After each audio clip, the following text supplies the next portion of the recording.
Got to tell you, the weather really is helping the festival out with the crowds, because there are a lot of people here.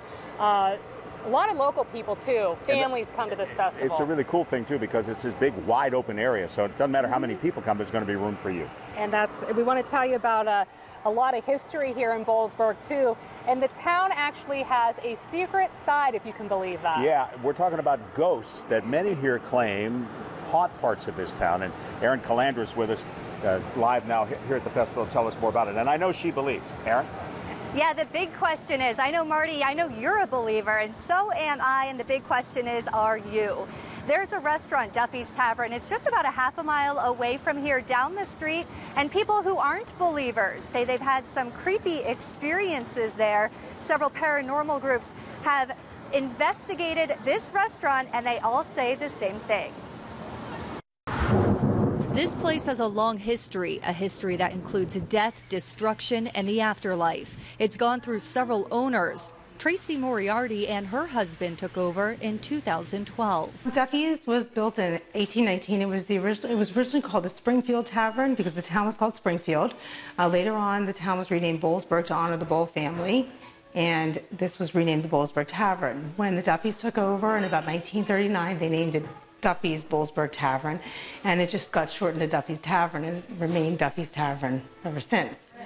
Harry Duffy ran this tavern until he died in 1961, but some people say he's still here today. Harry Duffy apparently died right here in the foyer, and there's been some interesting things that have happened here.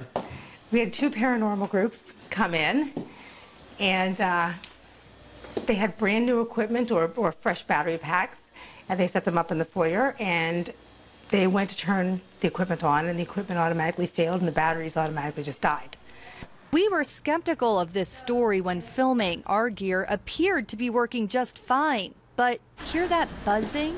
Well, that wasn't there when we were recording. It's not until we listened to our tape when we realized something was a little off. Harry Duffy, maybe? The second paranormal group put a camera up here and filmed coming down the steps instead of going up the steps, and they saw an orb walk down the steps, or just come very slowly down the steps, very organized, look in both rooms down here, and come right back up the steps. So... And was that Harry Duffy? I have no idea, but some people seem to think so. Here's video of that orb. You'll see an orb come across. It does like a figure eight, a backflip. According to John Carl, founder of WJAC Paranormal, there are 4 spirits haunting this place. 2 adult men, a young woman, and a 4-year-old boy named Michael. Michael stays in the gold room. So what does Michael do in here? That's hard to say. I mean, and where does he go? And what's the time reference? I don't know. Has anyone ever seen Michael or felt Michael? A lot of people have felt his presence or felt like a ghost presence in here, but maybe not specifically, because we didn't know and nobody else told us except for the paranormal groups. So a lot of people feel things here.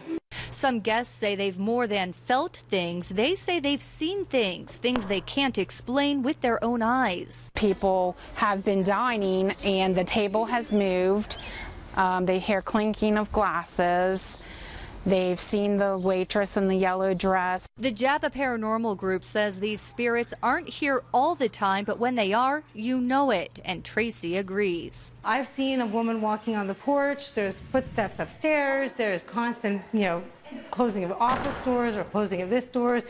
Pepper mills knocked over and turned but moved away from where they should be. She says her husband has actually seen a ghost. He looked at the light and then he turned, and between the 2 windows he saw this big black figure walk out of the room. On a scale of 1 through 10, when it comes to paranormal activity, where does Duffy's kind of sit on that scale? At this point, with our experience, I would give it a 8.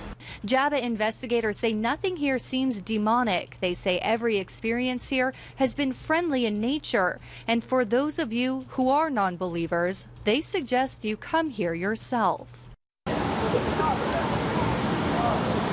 Now, these spirits aren't there all the time, so I did a little bit of digging to help figure out for you when you could actually see one of them, and I'm told the ghost that you'd be most likely to see is Michael, the little boy who hangs out in the gold room. I'm told if you go there to dine and you bring a little toy like a stuffed animal or something and you call for him, call out Michael, that you'll have a chance of getting to see him. Live in Boalsburg, Erin Calandra, 6 News. I don't know about you. You want to do a little ghost hunting tonight? Yeah, I think that'd be a lot of fun. No, I absolutely, I was telling Erin, I absolutely believe in ghosts. I'm a believer. I lived in an apartment where a woman died, and she was there. There was no question. She was there. Haunting you. Yep. All right.